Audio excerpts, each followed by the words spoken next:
Pedro from A&P-REACTS. I'm here today with Nilsson from Brothers of Metal. How are you doing? I'm doing just fine, sir. How are you doing? I'm doing great.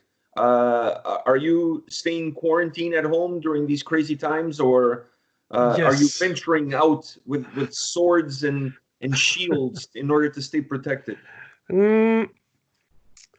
I wish, but there's nothing to raid as of now. You know, everyone is hiding like cowards. No, but to be serious, yeah, I've been staying inside. I don't know how many days, but it's closing in on 3 months, I think, or so, at least 2 months. And working from home and so on. I mean, it's yeah, we all have to do our part in it. So yeah. So looking back into January, you guys released Endless Saga. How was the creative process leading up to that release, to that record? Yeah, it was quite different, I would say, than the one before. Like, it's, of course, it's the second album, so we have a bit more expectations, both from ourselves, but mostly from our fans, I think. And I mean, the first album we released, it's we when we started making the songs for that album, we were basically not even a band. We just did songs, and at some point we realized, hey, we got enough songs to fill a full album. Let's record it, you know. So we didn't really think of it, but this time around we had a time frame to yeah, we need to deliver on the right date, so to say. But so that was a bit different, but like all in all, the songs were made in the same kind of way. A lot of beer and a lot of hanging out together and doing what we love. I mean, it's not something different in that aspect. Do you guys work as a unit when it comes to putting the tracks together, or you have roles assigned to different people where somebody takes care of something like the lyrics or some of the melodies and somebody else takes care of something else? Yeah, so usually Johan, the drummer, Mick and David, two of the guitarists, they usually make the music, and me and Ylva and Jocke, the vocalists, do the lyrics. And also Ylva is very involved in the singing melodies and so on, and yeah, to get everything to fit to what she is able to do and so on. Having AFM as the label behind this second release, did that add extra pressure for you guys, or did it make things easier for you? Good question. No pressure for sure. Yeah, I think it's the same. Like, nah, it's the same. But we got a bigger, like a big brother standing behind our backs and like looking over us and yeah, of course, what they do is amazing for us. Like with all the distribution and yeah, PR and all that stuff, things we would never be able to do on our own. So yeah, no weird expectations or so on. We have a kind of clear cut, how do you say, like communication with them. No hiding stuff, straightforward.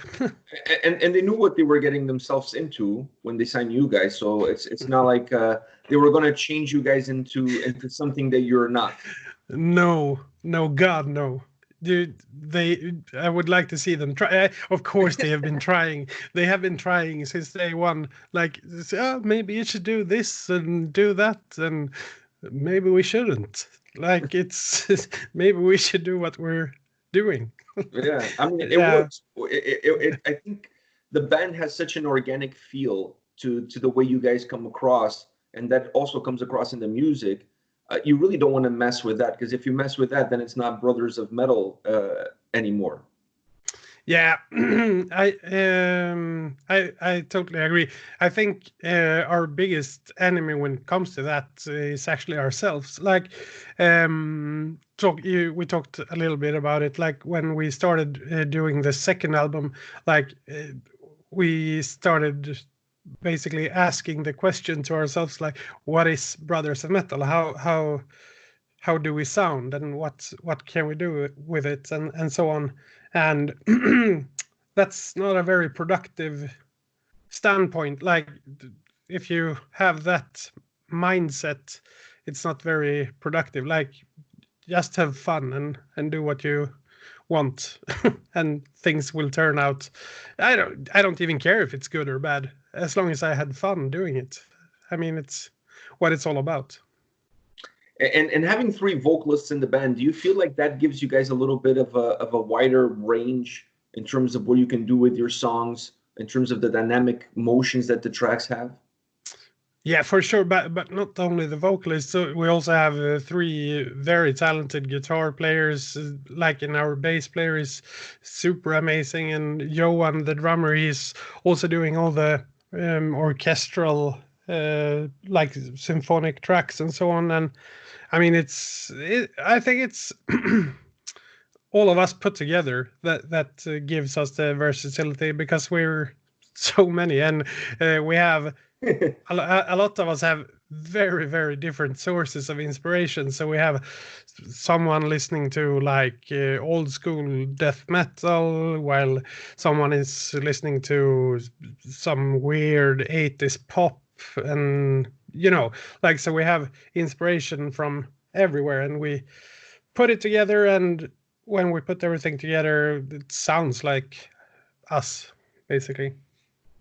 Do you guys feel like you're perhaps the amaranth of epic power metal? No. No. All right, Like, good. I really like Amaranth, but yeah, maybe, I don't know. We're not as commercial, I would say, like commercially successful. Um, Definitely diversified. and As far and you're thinking that I would be the Elise of our band, right? But well, I think at least you're I'm not going to say as good looking, but you're very close. You're mm, nearly as good looking as she is. So if it's yeah, going to be her, then I would definitely say that it has to be you. yeah. I talked to how was this? Back in the days, I worked with music videos a lot, and talked with some high up guy at Universal Music, and he said, "You know what music videos and music overall is all about?" And I don't know. Like, no, I have no idea. Two things: tits and ass, and that's how you sell music. Okay, sir. Oh, That's how MTV got started. yeah, more or less. Yeah, yeah, but but it felt kind of, that statement felt kind of dated. But I guess, like, I sort of have boobs, and Oh, you yeah, definitely have an ass. yeah. So the time to sell some music. I think at least you're on the right track. You're definitely Yeah. on the right track. So now it's just a matter of you exploiting your own attributes. Yeah, so probably in the next music video should be in the style of, Miami. Maybe I can wear a bikini sitting poolside somewhere. Yeah, I think that's a great idea. I think Yeah, that's a great idea. Or, we or we jokingly had a video idea for the song "Count Us the Gus," because the solo in that song is very like 80s Miami inspired. So we had a joke about, but at the same time, when we were done with it, I think Battle Beast released one of their songs where they are riding in a Cadillac, like Route 66, Mhm. Nevada desert ish. And we basically said we should do that in our gear and like hang out in Cadillacs and spending dollars and whatever. I don't know, would be so much fun. But I don't know if we can really talk the AFM guys into doing it. We'll see. I think that's going to be a tough sell, but Yeah. but I think the fans would absolutely love it. And at the end of the day, that's all that really matters. You mentioned briefly about how the band started. You guys had some songs, and then you had enough material to make a record. But how did you guys all get together? Did you guys know each other from before? You were hanging out. What's the history behind? Yeah, so 6 of us come from a very small town in Sweden called Malung, and we basically more or less everyone of us have known each other since like early days of school, or at least high school, and then we have been in different bands, or like different constellations of bands. And 4 of the guys had a band called Temporary, like melodic death metal, and they wanted to go big, so they decided to spend a year or maybe 2 at a school, music school. So they searched into that school, and at that school they met Ylva and Johan, and basically that's when we all started to get to know each other. So the thing is, when we party, we usually don't go out to bars or anything. We stay at home and we make music. So and we give ourselves a theme for the night. Let's make a Snoop Dogg song tonight, or let's make. Yeah, or let's make a Hammerfall song, or let's make a country song and put I don't know, metal lyrics on it. Whatever. Like we do a theme, and then we do that for that night while we party. And this one night we said, let's make a song that Manowar would be proud of, and we did Son of Odin. This is back in 2011, 2012-ish. And at that time, also Temporary, the band that they were playing in, 4 of the guys in the band now, they lost their drummer, like he moved away and didn't want to continue in the band. So this is a perfect storm of, yeah, it's stupid. It's so stupid, but hear me out. so Jocke, the singer in both bands, then he got a question from a local pub owner, basically, hey, do you guys want to play here 30 minutes? Yeah, sure, it would be great.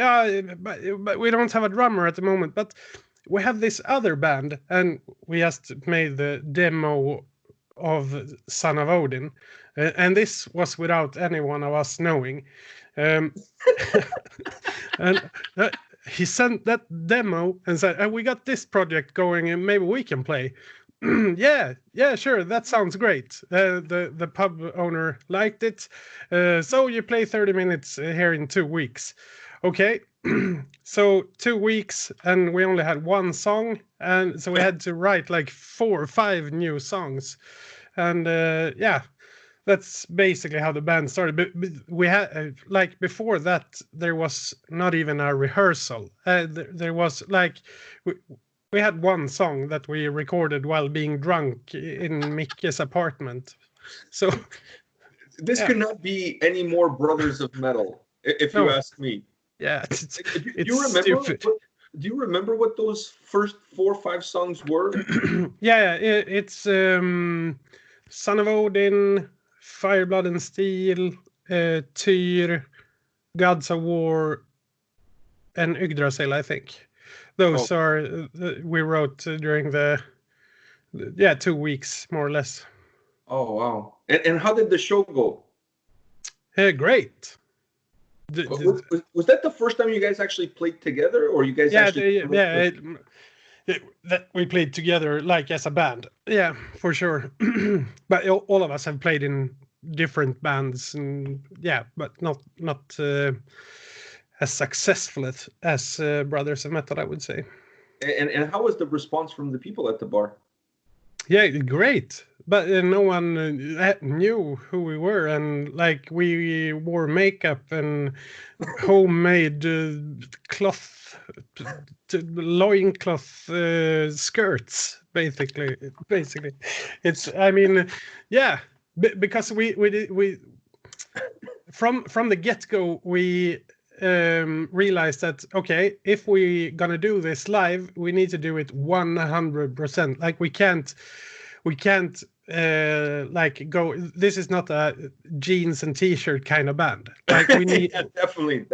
we need to go all in and do it all in, otherwise it will just be cheesy. Like so we need to do it, like we can't do it as a joke, even though we're joking with it, like with a concept. We can't do it as a joke. In that case, like if we do it as a joke, no one will like it. You should always try to be like on the edge, like, are these guys real? Are they joking? Like it should appeal to both sides.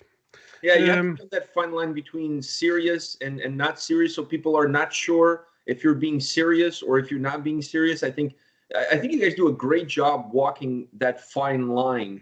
It's hard.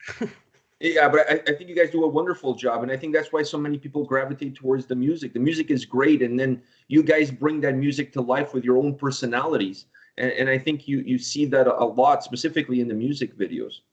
Yeah. Oh, yeah. Music videos. Hate them.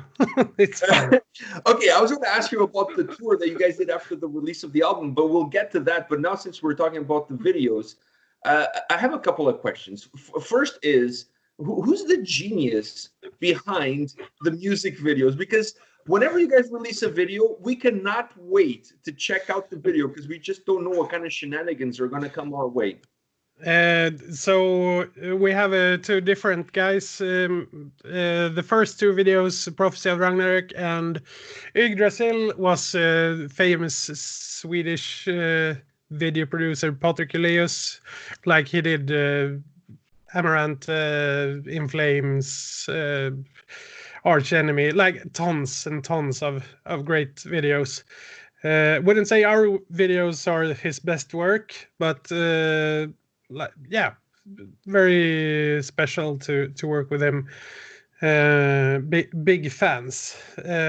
Then we changed to a friend of mine from I studied at film school, and basically my old roommate from film school, and he did Mead, Fire, Blood and Steel, Njord 1. Yeah. So yeah, we'll see who will make the next video. I don't know, but hopefully we can continue with him. We really like to work with him. So do you guys have him some direction in terms of what your vision for the video is, or does he approach you guys and say, hey, for this song, I'm thinking of doing this with you guys, and this is my plan, this is my idea? No, we're control freaks. So we have a lot of ideas, but we try to let him do his job as much as possible. But we want to have the how do you say, like, we want to have not the final say. Of course we have the final say, but we want to have like our fingers in the mix and like put in some of our jokes and so on. But like on these two last videos, we barely had to, because he know us by now, and he had some great ideas of his own. So yeah, the videos are absolutely epic. By the way, what does one have to do to become one of the extras in those party bar scenes that you guys have in a lot of your videos? Do I have to send my resume to you or something? No, you have a beard. It's everything. As long as you're not afraid of showing any of your skin, it's just come over. can probably find some method like with Patreon or Kickstarter to get you into one of our videos.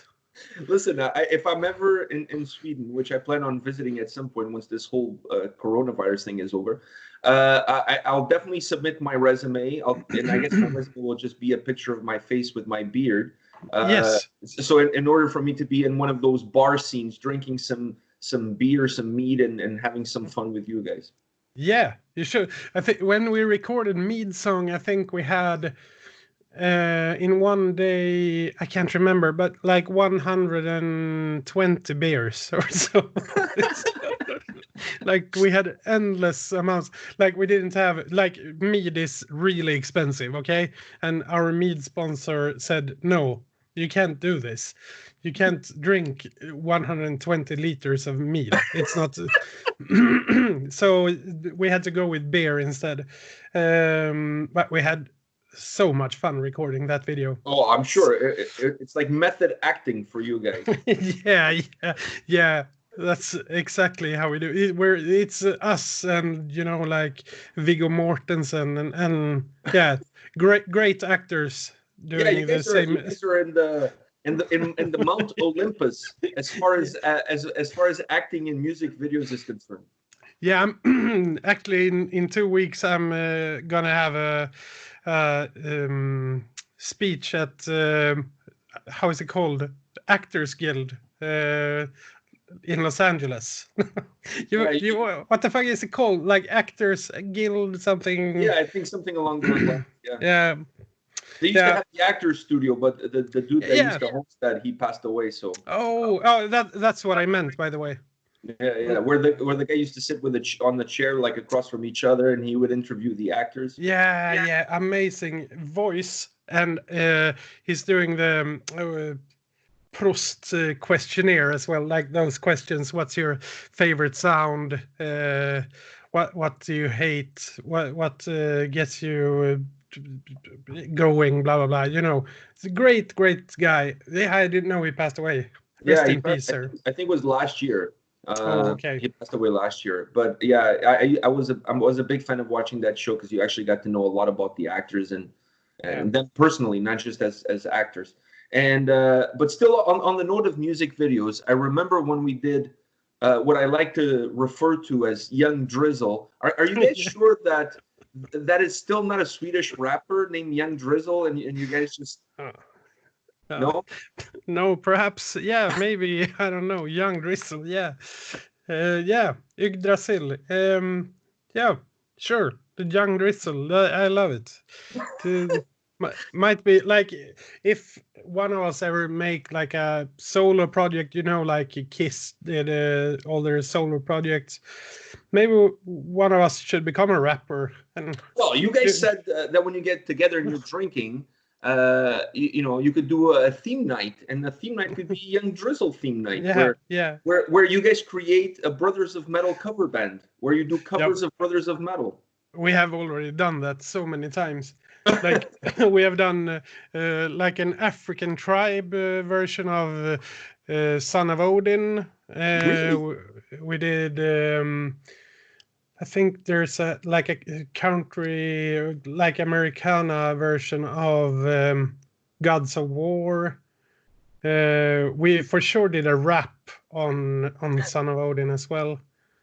We do that from time to time. It will never see the light of day, but I was just going to ask you that. You guys should release it under Young Drizzle. Call yourselves Young Drizzle and release these songs, especially now during the quarantine. Yeah, I know. There's so much I would love to do during this quarantine, like doing a lot of live streaming and so on, but it's hard to put together. Yeah, you guys are a lot of people. It's a difficult process as well. Are you guys thinking of staying busy and doing other things during this time, because there's no shows, there's nothing happening?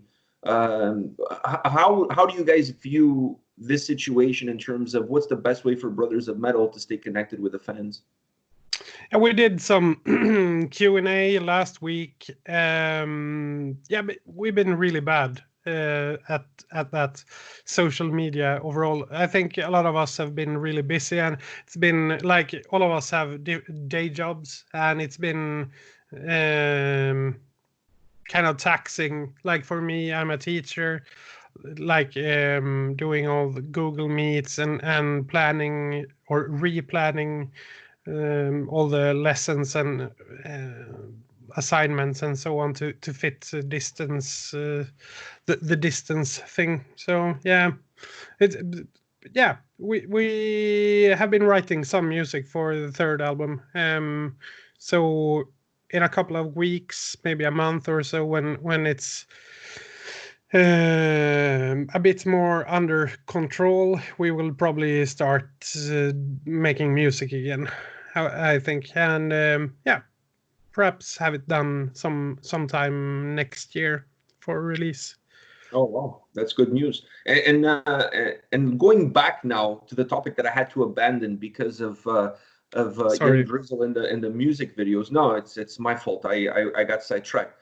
You guys are pretty lucky that you released the album and then you still were able to get on the road before this whole coronavirus took over the airwaves. How was the tour, the Pagan Thor tour? The Pagan Thor tour. Yeah, it was so much fun. We had tons of fun. Of course, it's our first tour, so yeah, we didn't really know what to expect. And we got on the bus with Elven King, which did their 50th tour. No, but they have been touring. Like two of the guys, at least, the original members, have been touring since forever. So yeah, very experienced, very nice. Had great like vocal tips for us, like don't drink so much. Okay, we hear you. No, but yeah, it was taxing on the voice, actually. Like weird sleeping schedule. Like basically you get on the bus at 3 a.m. and you chill down for a couple of hours and go to bed at 5, and then you wake up at 12 or 1 and you're in a new city and start the load-in process and so on. Like it's yeah, it was for sure a different experience. Like the main thing, or two main things that I didn't know before touring that I know now is, one, sleeping on a bus is very much like sleeping on a boat, like a big ship. Like the first days you have like this you sea legs, basically. Like as soon as you stand still, you're like wobbly. Whoa, didn't know that. No one told me. Why aren't people talking about this? Like this I've never heard before that. So you're the person that it's mentioned to me. Yeah, you should take that up with more people, I think, and hear their take on it. I need to get to the bottom of this. Yes. Yeah, because I mean, you're in contact with way more artists than I am. So yeah, do that. And second thing is time. Time moves so weird when you're on a tour bus. We were out for 2 weeks. It felt like 4 months or so. Like it felt like time was standing still. That I lived in that bus forever, and yeah, I kind of liked it. You did? Yeah, but it was weird, very weird. Didn't you get like cabin fever being stuck on a bus with so many people for so many days? No, we had me and Alessandro from Elven King. We played a lot of Magic, or not a lot, but we played some Magic. Had my laptop with me. I watched The Mandalorian. Stuff to do. We also had I think it was Alessandro who brought a mini Super Nintendo. So we had like Street Fighter tournament and stuff like that. So we had things to do, and we drank a lot. Yeah, I think that's a theme across every time you guys get together. I mean, yeah, Yeah. When you make music, when you party, when you tour, Yeah. when you shoot the music videos. I think that's pretty much a theme. Yes. Yes, it is. And We love the drinks. I honestly don't think you guys have a drinking problem. I mean, unless you run out of something to drink, then there's a problem. But I don't see anything else wrong with it. And I saw that you guys did a bunch of vlogs from the tour. Now, what I want to ask you is there any X-rated stuff that didn't make the vlogs? Is there any cool stories from the tour that didn't make the vlog? I don't know really. Not much X-rated happened during the tour, apart from being drunk, mostly. No, nobody shit Um, their pants, nothing like that. no, Per was really close to one time in Paris. Uh, he got food poisoning, like so he puked like basically 5-10 minutes before our show. He puked, and then he said, "Okay, so if I have to puke, I got a bucket here. If I need to do number 2, I will just run off the stage, and if I waved at you guys like this, I won't come back because I shat myself." Basically, so that was the rule. But it went fine. He stayed the whole gig, and yeah, was really fun. But the food poisoning, I guess, not so much. I don't think we filmed much of the food poisoning part. No, everyone was super stressed out. Yeah, I don't think that would have made it for very riveting television. I mean, maybe it would. Yeah, for some. For some people, I'm sure. I mean, everybody Yeah. gets their rocks off with different things, right? But Yeah. I just find that story really interesting. But overall, was a great experience from you guys. And did it leave the bug that you guys are dying to hit the road again as soon as possible, as soon as it's safe to do so? Yeah, sure. We're planning 2 tours as we speak now. Don't know if any of them will happen, but one I think have high chances of happening. It's like in 1 year or so, and hopefully it should be under control. I mean, dude, if we're not safe in 1 year, I'm going to join you guys into drinking if we're not safe in 1 year. Yeah. No, but yeah, but you never know. Like people, I mean, something else could happen as well. But we plan in 1 year. We plan to do a tour. I can't speak any more of it really, with who or so what. But yeah, I mean, yeah, we try to. We really want to, and we're devastated that we didn't get to do the summer festivals. Like all of us have been dreaming of doing Wacken since like high school, more or less, and now we got the chance, and then this virus comes, and now we don't. But hopefully we'll get on another Wacken another year. Yeah, I'm hoping that everything gets rescheduled for 2021 and they try to stay as close with the same lineups as they had for this year. Just transfer the lineups to the next year if possible, because everybody's on the same boat. It's not like this is just affecting one band. This is affecting every. Yeah, like it's. I'm just happy that we aren't more successful. I mean, if we let's take our friends in Sabaton, for example.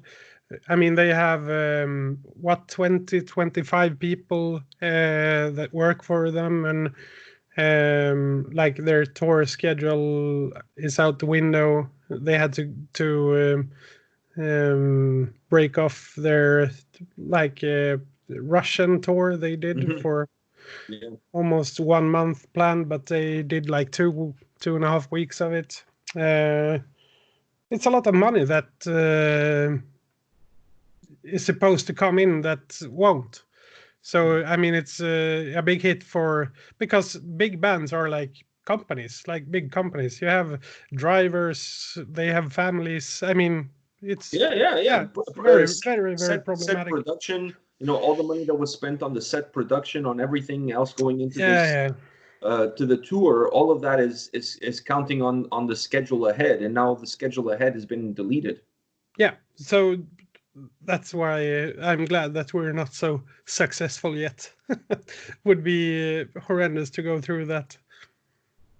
And last question for you. As you're looking at where I am, which is North America, how do you guys see the response from this side of the Atlantic? Do you feel like you guys are gaining a fan base in North America? Streaming wise, yes. We like if you look to Spotify, like if you check the stats, the US is the biggest streaming country for us. Like I don't even know if you can say it like that, but US streams are number one. I think Germany two and Sweden third. And Canada is pretty high up there as well. So yeah, for sure. The on the touring side, I don't know. Like we haven't been. Hopefully, we'll go within a couple of years. I would say. And in that case, it would also have to be with another band. Like for us, North America is a huge investment, and it's a very different market than Europe. So we really don't know how well we would work there. So basically, we would have to find a band that's already kind of big in the States and in Canada and go with them, because like just the investment of shipping everything and renting the tour bus and traveling, like it's a lot for a not so successful band. Yeah, It's even huge. the visas and all the cost that comes Yeah. comes with that. Yeah, I've been to the States before. I don't know what, but that I guess I would need some kind of working visa. Yeah. You need for bands coming from Europe to North America. For Canada, you don't. But No, for of the course not. US, they require you a work visa, a work. It's almost like a work permit Yeah. But you know why you don't need it in Canada? because we're awesome. That's one side of the coin. You are not stupid as well. That's no, but yeah, I think actually, I don't know why. It might be the hockey, but I feel like Canada and Sweden are basically the same, more or less. We have a lot of snow, a lot of hockey, a lot of great healthcare. Like, yeah, it's Yeah, there's definitely a lot of similarities. I yeah, think the government here, and this is just my opinion, I don't know this for a fact, but I think the government looks at bands coming here to tour as why charge you guys to come here? Because when you guys come here, obviously you make money off the tour, but you also generate revenue yeah, for the country yeah, because of course.